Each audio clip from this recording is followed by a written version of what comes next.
For those of you who don't know me, my name is Margaret Kalmanovitz, the provost of St. Mary's College. To the colleagues, family, and friends of Dr. Joan Peterson, who are gathered here tonight for this very special occasion, it is my pleasure and privilege to welcome you to the 2018-2019 Professor of the Year reception.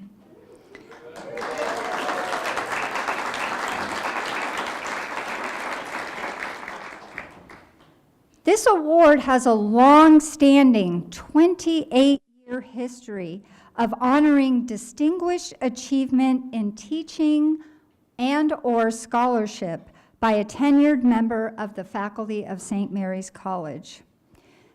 This is an especially cherished award because the candidates are nominated by their department colleagues or fellow faculty and staff members.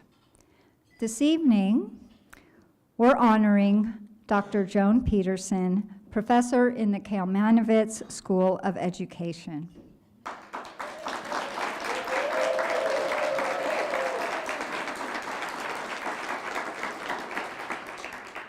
In the words of her nominators, Professor Peterson has contributed to the college with great distinction for more than 30 years.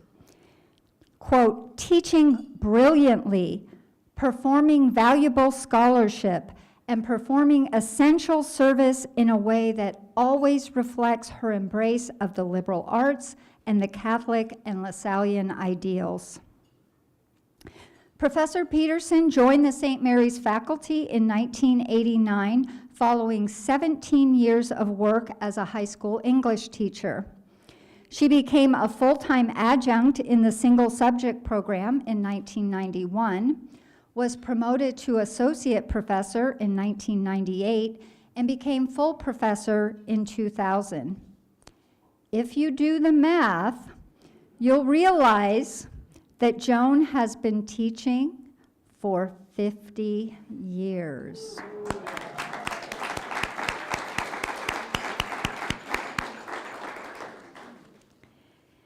In describing Professor Peterson's impact on the Kalmanovitz School of Education, one of her colleagues described her as, quote, the heart and soul of the single subject program. She has taught and redesigned the single subject program's foundational and advanced courses and has provided guidance and resources to colleagues as they have grappled with new preparations. As single subject program chair, she established a new position to create close communication with the many part-time subject area specialists who are essential to the program's work. She was also a leader in designing and implementing a master's degree program in the School of Education for credential graduates and has played a central role in multiple state credentialing reviews. In addition to her work in the School of Education, Professor Peterson's nominators note that she has also played a central role in teaching in and shaping the college's Collegiate Seminar program. She is a beloved teacher who has earned high praise from her seminar students for her rigor, her fairness, her intellectual curiosity, and the example she sets of careful listening. In the words of a seminar colleague, she is the very epitome of a Lasallian educator. As such, it is not surprising that she was honored in 2003 with the O. de Salles Perez Award for Excellence in Seminar Teaching. In terms of scholarship, Professor Peterson's research has focused for many years on the Holocaust, which her nominators say that she examines with both intellectual rigor and moral passion. She is determined that people not forget. Her scholarship ranges widely. She has presented over a dozen papers at the annual Scholars Conference on the Holocaust and the Churches, and published articles in many national journals. Her distinguished and dedicated scholarship has even been recognized beyond the college. She was honored by the Holocaust Remembrance Committee of Alameda County and also received the Bilha Sperling Holocaust Education Award, as well as receiving various fellowships to support her scholarship by the United States Holocaust Memorial Museum and Northwestern's Institute on the Holocaust and Jewish Civilization. According to her nominators, it has always been important to Professor Peterson to make a difference. To that end, she has worked with determination and commitment to make Holocaust awareness an integral part of our students' experience at St. Mary's. Year after year, her January term course has educated students on some aspect of the Holocaust. And though the subject matter is tragic, these courses are consistently both popular and over-enrolled. Professor Peterson has also been the prime mover behind the college's annual recognition of Holocaust Remembrance Day, bringing important speakers on campus and planning notable events, such as a talk with retired Professor Chester Aaron, who was among a group of American soldiers who liberated the Dachau concentration camp, and a presentation by Holocaust survivor Ben Stern. As noted by her nominators, through these courses and events, she enriches our community, and through her scholarship, teaching, and moral leadership, she reminds us never to forget social injustice. In a closing note from her nominators, they suggest that a person with normal energy might say of this work that it's enough. It is remarkable that Professor Peterson has done so much as a teacher of teachers, a seminar leader, a Holocaust educator. But she's done more. She's served on the Faculty Senate, the Educational Policies Board, and the Rank and Tenure Committee, among many others.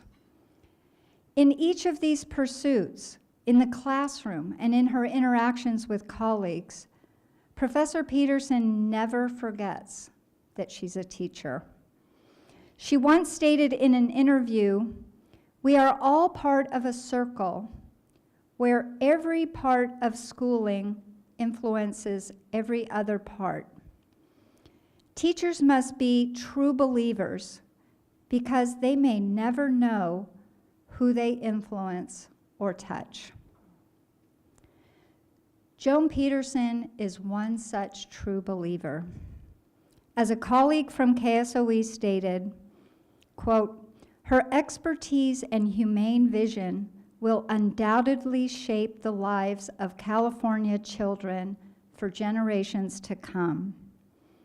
In the words of her nominators, they will also shape the lives of St. Mary's students for many, many years." But Joan's energy and impact extend far beyond the work she does at St. Mary's College.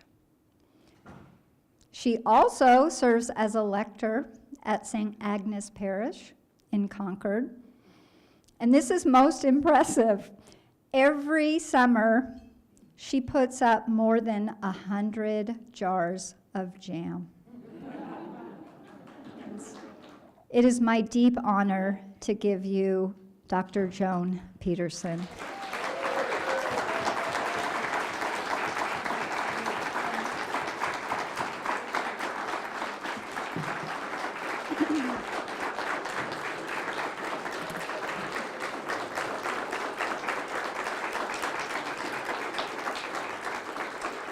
You are so kind. Thank you so much. The jam includes apricot, plum, fig, berry. A lot of the people who are here, they have their name on the jars. Thank you so much, Margaret. I was like 12 when I started teaching. I do want to thank Linda Ryerson for helping me schedule this event. I thank you all so much for coming. I have 2 former high school students here.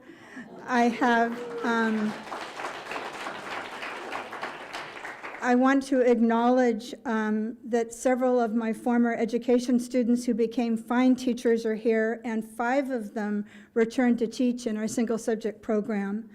I also want to acknowledge Cindy Paul, our program assistant for single subject, who has been my lifeline in all faculty and administrative endeavors.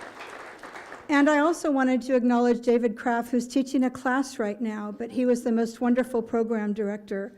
The only sad note for me is that the thought that so many members of this faculty who are so deserving do not stand here with me, and I really mean that. So, I'd like to say a little first about my background, but to tell you the truth, if I could tell you everything I wanted to say about teaching and the Holocaust, you would be here all night. And I know that for the next months, I'm going to be thinking about all of the things I wish I had said. I was born in Concord, as was my mother, and she was born to Italian immigrants. The story we like to tell is that my grandfather was working in the silver mines of Nevada, and he saw a picture of my grandmother, and he wrote her and said, "I'll pay your way over if you'll marry me." And she did, along with 4 other young women. They came across on the next boat, and they had been working in a silkworm factory outside of Milan and terribly poor. My mother spoke Italian before she spoke English, and before Italian had the kind of cachet it does today. My grandparents had some 10 acres, Matt, we're not sure of how many exactly, 10 acres of vineyards, and they grew and sold wine, olive oil, fruits, and nuts. This was by the old Kellow smokestack in Concord, if any of you know that area. They worked night and day, and they became American citizens after a long struggle. I always appreciated how much they loved this country and how grateful they were to Roosevelt for instituting Social Security and saving them from utter poverty, which is exactly what would have happened. Walls and razor wire fences to keep out immigrants are anathema and a tragedy to me. My father, who is English and Irish, was in the Air Force during World War II and stationed in Italy, and I come from a generation, I think, fascinated by that war. And I think that time has led me in part to the study of the Holocaust. But I'm a product of the Mount Diablo public school system, where I was fortunate to have some very fine teachers. I returned to teach at that same high school from which I graduated, and those teachers, several of whom are here today and have become lifelong friends, and one of whom I married years later, heard Kennedy's call and entered into a profession that should be respected above all others, but is not. And I keep this quote in my office.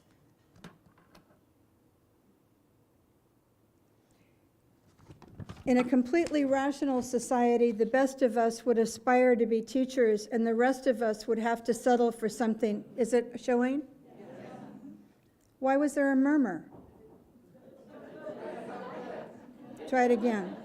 In a completely rational society, the best of us would aspire to be teachers, and the rest of us would have to settle for something less, because passing civilization along from one generation to the next ought to be the highest honor and the highest responsibility anyone could have. Anybody know who said that?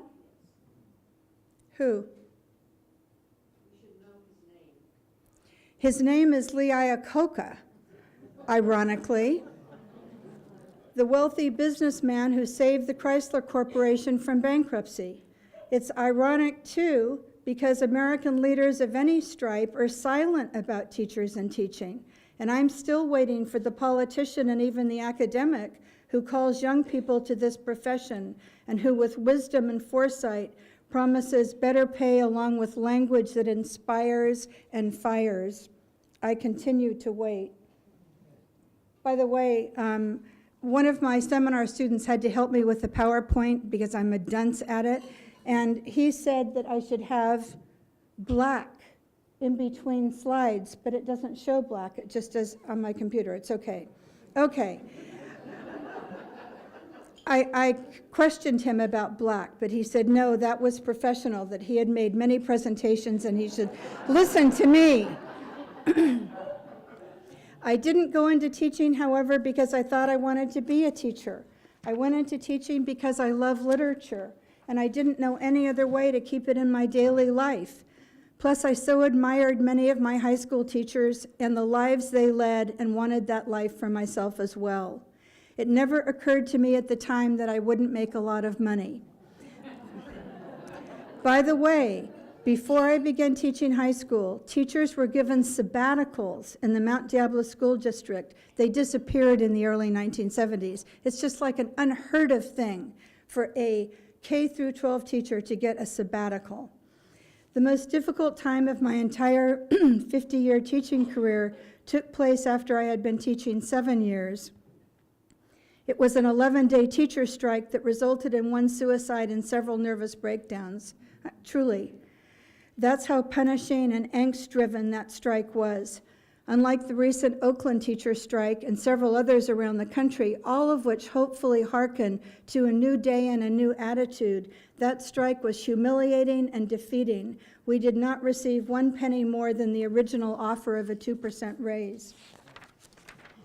My dissertation, and I'm sure there's people who are thinking, oh my God, she's not going to talk about her dissertation. Short. Was about images of minor or flat or secondary character school teachers found in American literature and based on colonial types. I used minor characters because I believe that they were better transmitters of social facts and stereotype perceptions.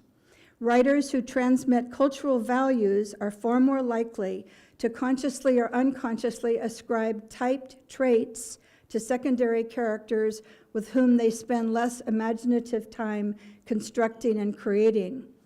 The colonial teacher types I found, all based on real people, range from the clergyman waiting for a real ministerial assignment, to the clerical dropout, to the bright 15 or 16-year-old grammar school graduate, to the elderly town citizen, to the Southern academic tutor, to the renegade, sometimes indentured servant and imposter, to the entrepreneur, and to the female summer school teacher only allowed to teach in the summer, young, overworked, underpaid, and hoping for a marriage proposal to release her from the burden of teaching. And that's really true, and you may or may not know that into the 1950s, women teachers were not allowed to be married.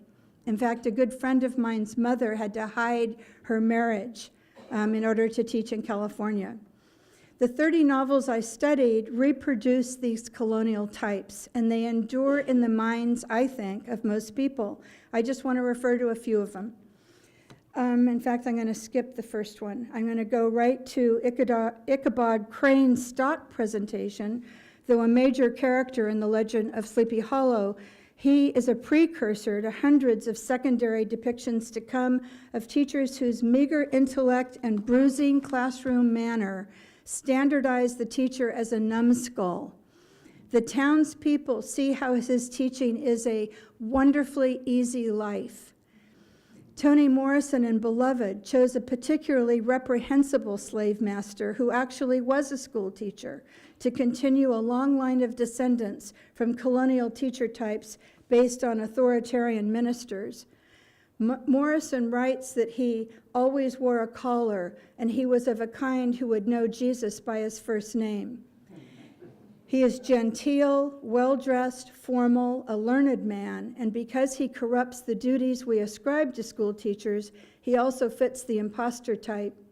His devastating, ugly, and racist portrayal is a fairly recent teacher characterization and can certainly be seen as a stand-in for the kinds of psychological and physical damage inflicted by some teachers on students. What's especially disturbing to me is how easily we as readers accept this evil man as school teacher. And lastly, there are a number of teachers in Salinger's The Catcher in the Rye, but Mr. Antolini's portrait is heartbreaking. Though a heavy drinker, he is smart and charismatic. He gets Holden, listens to him, warns him, "I have a feeling that you're writing for some kind of terrible, terrible fall, but I honestly don't know what kind." He befriends Holden when he most needs a friend, but then by making a pass at him, damages one of the truly fine teacher portrayals in American literature. How interesting and curious that Salinger couldn't leave Mr. Antolini as he was before the attempted molestation, offering further proof for the tenacity of these colonial teacher types. But everybody, not just writers, has an opinion about what teachers should do or how they should behave, and legislators keep interfering with a never-ending list of poorly thought-out changes to education. A Nation at Risk from the Reagan years matched American students to students in other industrialized countries and found them wanting. And why not? When those other countries test students at age 14 and send the strongest students on to high schools, while all others are sent to trade schools. Thus, based on that one flawed study, a new back-to-basics revolution was ushered in, and states had to follow suit, even though states only receive 10% of their education budget from the federal government. Californians actually receive 9% from the federal government, 58% from state funds, and 32% from property taxes and local sources. The language found in the document, "A Nation at Risk," is grand. The language, a catchphrase was "the rising tide of mediocrity." Some of you may remember that if you're old, in education. And that document exclaimed, "If an unfriendly foreign power had attempted to impose on America the mediocre educational performance that exists today, we might well have viewed it as an act of war." To be fair, this study came on the heels of massive educational changes that took place during the 70s in response to the upheaval of the 60s. And so teachers are always at the mercy of the times and of the politicians in power.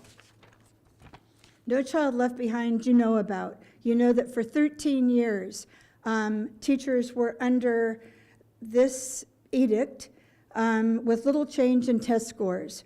The goal of meeting 100% proficiency at all grade levels was not met and probably never could have been met. Tighter standard-based reform, assessments in basic skills, and outcomes accountability were the actual results of that program and did not match the ends that were intended. Throughout my career, schools of education have had to comply with state and federally mandated transformations, adding more and more to a growing list of requirements of what teachers are supposed to know and do. It's frankly an exhausting cycle. The one thing I've always held true to is this: decisions about teaching and learning and educating should be in the hands of teachers and not in the hands of governmental officials or even administrators. Everybody thinks he knows how schools should be run. From the beginning of this country, parents as taxpayers and selectmen and school boards have inserted themselves into schools with an increasing sense of entitlement. They know more about what's best than the teacher. The teacher today contends with state and federal standards, parental impositions, poor pay. A teacher cannot buy a house in the Bay Area on her own, as we all know, and so many social difficulties that it's no wonder that so many leave the profession. Yet, the teachers I really care about are those who stay, and who by staying learn to love this profession that gives back so little at a societal level, but so much at a personal level. I think K through 12 teachers need a lot of heart to do what they do, and the first teaching years are exceedingly difficult. I used to tell teachers, brand new teachers, of a headline from an educational journal I once read. It said, "Get your lovin' somewhere else." It's a really good line. But it's a very tough time before one finds that zone where there's a conjunction between the teacher, the person you are, because we do teach ourselves, and an approach that connects best with students. And most of that work is a lonely endeavor. We're all in this together in the most circular way. Margaret took what I said years ago. I do think the first grade teacher is as important as the college teacher, and I know everybody in here knows that, but it somehow gets lost. But aside from better pay, which goes without saying, how can we get and retain great teachers? How do we break away from those images of disreputable or incompetent teachers and break the chain of interference by everyone and his sister? How to find those bright lights who love their subject as well as they will come to love their students? I don't think that can happen in this country without voices like Lee Iacocca. The sound of invitation must come from leaders and echo throughout colleges and universities too. I do remember a young Christian brother teaching at De La Salle, who was in my credential class, asking me when I first started in teacher education, how to lead a discussion, how to ask questions that mattered to students. I was at an initial loss, unable to just simply and clearly address for him what he might do. I tried very hard over many years to address his question and to help teachers think about questions and questioning, and about assumptions about discussions and markers of what constituted a good discussion. And one marker for me that absolutely works is that students stick around at the end of class. They don't bolt for the door. They somehow want to keep what just happened a little longer. I started to collect types of questions that worked for particular subject areas, and encouraged my students to do the same. An inspiration for me was a passage from Thomas Merton's The Seven-Story Mountain, where he described Mark Van Doren's classroom at Columbia in 1948. And I love this quotation, and I want to share it with you. Mark would come into the room and without fuss would start talking about whatever was to be talked about. Most of the time, he asked questions. His questions were very good, and if you tried to answer them intelligently, you found yourself saying excellent things that you did not know you knew, and that you had not, in fact, known before. Actually, I don't see that as comical. I see it as true, that a really good questioner will pull things that students didn't even know they had in them out. In fact, I think Emerson said something like, the genius is the one who can do that for other people. And anyway, he had educed them from you by his questions. His classes were literally education. They brought things out of you. They made your mind produce its own explicit ideas. What he did have was the gift of communicating to them something of his own vital interest in things, something of his manner of approach, but the results were sometimes quite unexpected, and by that I mean good, in a way that he had not anticipated, casting lights that he had not himself foreseen. St. Mary's Collegiate Seminar program places questions at the heart of each class, and rightly so. I think the most brilliant teachers, elementary through college, emulate Mark Van Doren and give credence to the idea that the teacher's vital interest in things, the teacher who continues to be interested and interesting and passionate, are the teachers we long for. So, I've always encouraged high school teachers to read, above all else, to travel, to go to plays and concerts and museums, and those endeavors don't have to be grounded in the subject they teach. A reprieve for the mountain of paperwork, if a teacher is doing her job, is mitigated by the miraculous life out there, and the classroom is the recipient. This is really true. I would pay teachers to research and study and enjoy multiple cultures and peoples and artists if I could. I think that would make a tremendous difference in the way teachers are today. I'm going to skip some parts. We already know about higher pay. I really like St. Mary's maxim of enter to learn, leave to serve. I think it's a great saying, but I don't see around me a public endorsement to teach. I don't see it here, and I don't see it anywhere in American public discourse. I do see it, though, in the writings of Brother Agathon. I wrote once in Brother Mel's Educational Perspectives, that's that journal that maybe he will bring back one day, how Brother Agathon's teachers, though they did not enjoy honor, what was that? Oh, they did not enjoy honor, yet saw their teaching imbued with religious purpose. I thought I got rid of that. Sorry. And importance. I found, reading Brother Agathon, who is best known for the 12 virtues of a good master, a voice full of compassion and wisdom about teaching. And by the way, Jim Sauerberg, in an email of regret that he couldn't be here today, told me that he'd do penance by reading the 12 virtues. It's a kind of St. Mary's in-joke for those of you who aren't. Brother Agathon was the 5th Superior General of the Christian Brothers, and he lived through the French Revolution, the rapid expansion of the Brothers. There were 1,000 under his wing in France, the suppression of the monasteries, and the forced disbanding of the Brothers. He was imprisoned and freed after 18 months, and he died alone. I focused in my article on how each virtue is giving approximately 3 pages of explication, but Brother Agathon spends 11 pages on the virtue of gentleness. We are told that gentleness will inspire the teacher to regard his students with affection, tenderness, and goodwill. Gentleness, according to Agathon, is the companion of humility, and when patient, it is in truth the perfection of charity. The teacher is to be kind, precise, consistent. He will praise when appropriate and teach of politeness, of respect, of honesty, and consideration towards others. The teacher is the representation of how we should treat one another, especially the most vulnerable. Brother Agathon had a keen sense of how a teacher can wound and discourage a student. He understood how much power a teacher wields, and he illustrates what must be avoided and why with multiple examples.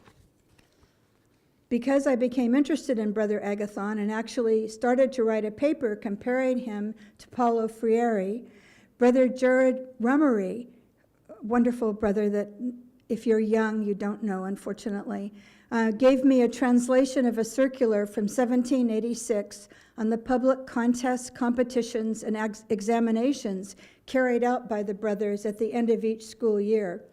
He begins this 18-page document by postulating the many ways these contests are thought advantageous. They instill confidence and motivation in students. Teachers experience praise and esteem for their winning students. The school takes on a greater importance in the eyes of the parents, etc. The next slide is what follows. He wrote, "These public contests in general prevent teachers from carrying out the duties of their state, that is, to teach all their pupils equally, and to give a special attention to those among them who are most in need of instruction, whether because of their lack of natural ability or their poverty, which deprives them of any other source of schooling except the charity school." What follows is a list of abuses. Of 300 to 400 children at any one school, only 20 are chosen to shine in these public exercises. Most are already quite gifted. Favoritism is shown by teachers. Students are selected from the beginning of the year, and those who are not chosen become discouraged, take an aversion to school, learn quickly they will never be selected, and feel public humiliation from their teachers. Poor parents who make real sacrifices in depriving themselves of their children's help during the whole school year never see their son recognized, etc. The 11 abuses, 3 pages long, are then followed by propositions about the contests and about learning that are modern and reasoned. For example, the contests only offer superficial learning to those who compete. Teachers must ignore the most needy student in favor of those who will be winners. The good order is disturbed. He says memorization does not mean students have understood the words used, and he points out that questioning, a better teaching technique, gets subsumed by these contests and examinations. All of this is relayed in a meticulous and articulate presentation and with great love for his teachers. Thus, I respect Brother Agathon, and I think him a fine and compassionate teacher of teachers. I admire and am touched by his concern for the lowliest student. His words suggest that students learn best when their teacher is just, considerate, and appreciative of his or her charges. Aware of the follies of young people, he loves them just the same. To Agathon, teaching is always more than instruction. Gentleness suggests that genteel practices can create a more genteel community. When teaching is self-serving, when education becomes twisted around national interests, competition, a business model, and some kind of race to the top, the hope of an enlightened or just society dissipates. For example, Germany had the finest education system in the world before the war and the highest literacy rate. But the Holocaust, which most of you know means sacrifice by fire and is really misnamed, but is absolutely stuck with us now. It's more appropriately called the Shoah, which means catastrophe. The Holocaust teaches, too, that a religious upbringing is no assurance for right behavior. Christianity has a terrible past related to Jews, a past that one might think would be more commonly taught. Pope Francis said in 2014, "I believe that interreligious dialogue must investigate the Jewish roots of Christianity and the Christian flowering of Judaism." The deicide charge that the Jews killed Jesus, the whitewashing of Pontius Pilate, the accusations and killing of Jews from the Middle Ages for false blood libel and false charges of poisoning. I don't think I'm going to run through all of this. Many of you know it. The Inquisition, Jews being blamed for the Black Plague, pogroms perpetrated by Christians, especially around Easter season, all led to, though did not cause, the catastrophe of the Holocaust and were terrible examples of anti-Judaism. Since my conference has been the annual Scholars Conference on the Holocaust in the churches, there are many clergy there and very religious people and many Jews. And Jewish people are always so careful to always say that those things did not cause the Holocaust. Within that grim history are popes who protected Jews against violence and popes who forced the wearing of badges and hats and open ghettos and worse. But it's a great mistake to lay fault on all Catholics, especially given the great soul-searching this church has taken on in the wake of the Holocaust. It's important to note that the German population was 2/3 Protestant, but the primary countries where the Holocaust took place were Catholic: Poland, Ukraine, Yugoslavia, Austria, France, Greece, etc. Only the Netherlands was equally divided between Catholics and Protestants, but Protestants, according to historian Doris Bergen, were involved in every aspect of mass murder as perpetrators and bystanders, and in smaller numbers as victims and rescuers.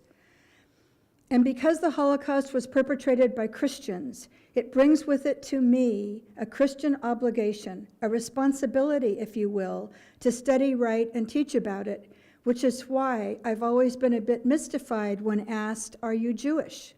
As if only Jews should be so interested. I've wanted to ask, but did not, "Why aren't you so engaged?" But my personal response, which does not diminish with time, surely is not remarkable. It is the lack of response in others that puzzles me. So many questions haunt me about the Holocaust.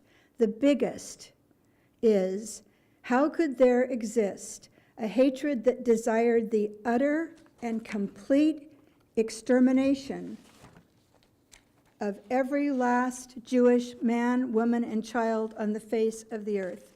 And my students and I look at maps that Nazis had drawn up, and this was exactly what they were planning. If they were able to rule the world, every last Jewish man, woman, and child would have been annihilated. The historical explanations of it was Hitler, it was fascism against communism, it was Versailles and the terrible German Depression, it was Jews as enemies of the people, it was German anti-Semitism and racism, it was scapegoating, fear, material gain, expansion of land, etc., and even the weird coming together of all those things have never been sufficient justification for me. After several years of thinking about these explanations, 2 ideas came to me that helped me. I thought about the deep love so many Christians through the ages had for the suffering of Jesus, and how they transferred that love into hatred for who they thought wrongly killed Jesus. We know that Jesus was killed by the Romans, and that the Gospels do not, unfortunately, refer to some Jews who may have called out for Jesus' death.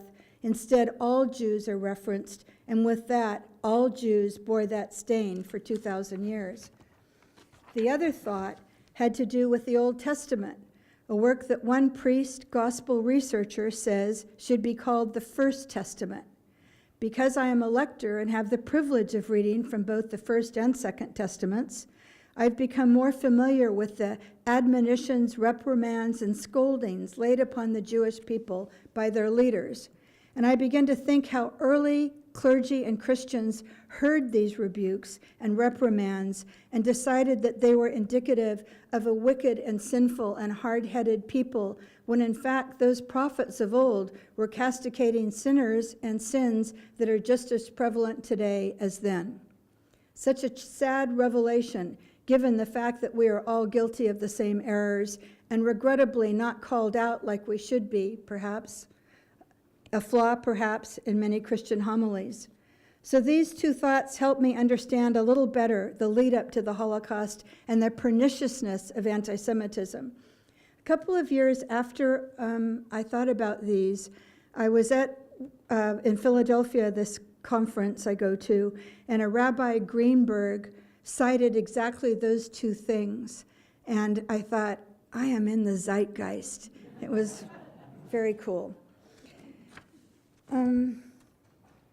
But the anti-Semitism doesn't go away, does it? It seems to be in the cultural blood, in the Western tradition. But whether the Holocaust is just the work of ordinary men or rises from the well springs of evil is a conundrum. I know I'm supposed to accept that anyone, given the right circumstance, would participate in horrible acts.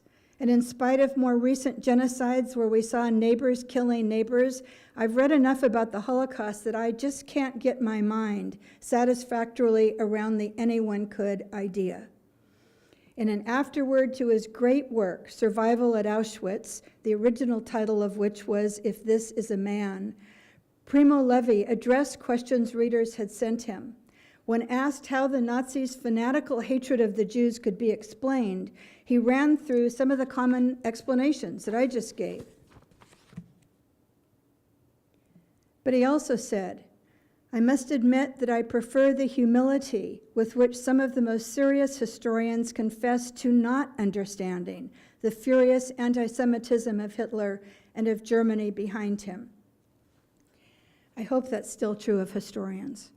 Well, I guess that's an arguable point. To Levy, quote, there is no rationality in the Nazi hatred. It is a hate that is not in us. It is outside man. It is a poison fruit sprung from the deadly trunk of fascism. But it is outside and beyond fascism itself. We cannot understand it, but we can and must understand from where it springs, and we must be on our guard. If understanding is impossible, knowing is imperative, because what happened could happen again. Conscience can be seduced and obscured again, even our consciences. And then in today's paper, I read about Brazil's President Bolsonaro calling Nazis a left-wing ideology, and my head just spun. I'm going to go to the next slide. This is from General Eisenhower in 1945 when he liberated Dachau, and it's such a powerful quote to me. The things I saw beggar description. The visual evidence and the verbal testimony of starvation, cruelty, and bestiality were so overpowering, I made the visit deliberately in order to be in a position to give firsthand evidence of these things if ever, in the future, there develops a tendency to charge these allegations to propaganda. This is on the wall outside of the Holocaust Museum in Washington, D.C. But how did he sense that Holocaust denial Neo-Nazism, white supremacy, and the alt-right would later arise. That's just amazing to me that in 1945, he thought that could happen. So it was incredibly prophetic. To me, the Holocaust damaged the world, irrevocably, indelibly. Air is heavier, words weigh less. Because nothing is the same, ideas need to be rethought and reformulated against the fact of the event, even the most frightening thought of all, that we continue to live in the same world as the one before.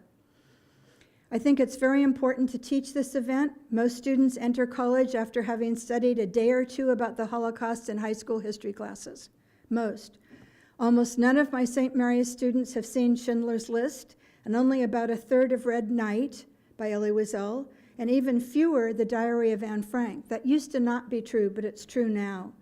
Nor do they know of the lengths Germany has gone to admit to what has happened, to make reparations, and to teach this event. I can't entirely explain why this history is so important to me. Some might see it as an obsession. Others wish to forget it. It's been a long time ago, and it's ugly, and other genocides have happened since, and Holocaust denial is more prevalent than ever. Only 54% of people surveyed by the Anti-Defamation League in a massive global poll had ever heard about the Holocaust, and 32% believe the event to have been greatly exaggerated or a myth, according to an article published in The Atlantic. I am very moved by the work of French priest Patrick Dubois, who for the past 15 years has walked throughout Russia with a Geiger counter, finding the remains of bullet casings in order to pray along with a rabbi over the remains of the dead. He has discovered 2,700 extermination sites so far and unmarked graves of over 1.5 million Jews, because those shootings took place before the camps ever were opened, and not many people know about that. By the way, he's speaking on May 1st in San Francisco for Yom HaShoah, Holocaust Remembrance Day. I have the information if anyone's interested. I have a litany of things that as students are shocked to hear about, but I don't know that I should go through them because of time. I will say that they're startled to learn of how Protestant ministers urged deaf people to voluntarily become sterilized. This was before the real euthanasia began. They are amazed at reading a 1920 German tract of how Jesus could not possibly have been a Jew. They're amazed at Operation Paperclip, where the U.S. recruited 1,600 German scientists after the war, many of whom were Nazis. The CIA employed former Nazis to spy on the Soviet Union, and a German priest initiated the infamous rat line, where notable Nazis were smuggled into Italy and then into South America. Pope Francis has promised that the Vatican archives will be open to researchers on March 2nd, 2020, and more will be written and revealed about Pope Pius XII's silence about the murder of Jews during the Holocaust. But in spite of his controversial silence, we do know that 1,000 Jews were secretly sheltered in Vatican City and many thousands hidden in monasteries, convents, and schools throughout Catholic Europe. The Assisi Network saved 300 Jews, and the village of Les Chambon-sur-Lignon, peopled by Protestant French Huguenots, saved thousands of Jews from deportation. And that story is fascinating. And frankly, I'm getting to the end, the only light that exists through the Holocaust is that shown by rescuers of Jews, and students are eager to learn of heroic behavior. Yad Vashem, the Holocaust Museum in Jerusalem, honors those rescuers who are called the righteous among the nations. Interestingly, the numbers, at least of those who survived and could be documented, are infinitely small compared to the numbers killed, but their stories are incredible and arresting. Poland has the largest number of documented individual rescuers at 6,863, followed by, and I'm not going to give you the numbers, the Netherlands, France, Ukraine, and then Belgium. It was made clearly known in Poland that if you were caught rescuing a Jew, you and your entire family would be killed. Some rescued a few Jewish people, some rescued thousands. Swedish Raoul Wallenberg and colleagues rescued 100,000 of the Romanian Jews of Budapest after 440,000 had been deported in 1944, 320,000 of whom were immediately murdered upon arrival at Auschwitz. Then there are individuals like Dutch rescuer Ms. Marianne Pritchard. Ms. Pritchard, then only a college student, stood frozen when watching Nazi occupiers throw Jewish children as young as 18 months into the back of a truck on a street in Amsterdam. 2 women who tried to save them were thrown into the truck as well. After that, she resolved to step up the rescue work she had been doing, and one night, 4 Germans and a Dutch Nazi policeman came to her house where she was hiding a Jewish family. They did not find the family, but the Dutch policeman returned several hours later because he had learned that if you returned just after a raid, you might catch them in the house. Ms. Pritchard decided on the spot that she had no choice but to kill the man. She said years later, "I know I had no choice, but I still wish there had been some other way." Her story is riveting and terrible, and actually rare. There were very few rescuers who hid Jews who had to resort to murder. She, like every rescuer my students have read about, was adamant that she did not see herself as a hero. Rescuers were Christian, Muslim, atheist. They were rich and poor, young and old, some as young as 14, and came from all different backgrounds. Some had been raised strictly, others permissively. Some were churchgoers and others not. All said they simply had to do it. These stories of destruction and resistance and deliverance are important for students to know about, to think about, and to transfer onto the horrors that confront the world today. I absolutely believe another Holocaust could happen. Maybe not to Jews, but maybe to Jews. Whenever anti-Semitism yet again surfaces from the muck, maybe to Muslims. And early stages of genocide are happening now to some immigrants and other groups in parts of the world. There are those who say we can learn nothing from studying the Holocaust. I think we can learn plenty, not necessarily about suffering, because suffering consumes the world, not about injustice, ever present and horrific right now, everywhere, but about the will to exterminate without passion and without conscience, and about the extreme hatred bred by racial and religious prejudice. We learn not just about the evil and bestiality found in humans, but of how education and a religious upbringing promise nothing without the teaching and modeling of humility and compassion, of how there are and have always been brave people in the world, and we need them to lift us and impel us forward, and how you really don't know what you do in the direst of situations, but you can know what you'd like to do, especially after learning what we are all called to do as human beings. Thank you very much.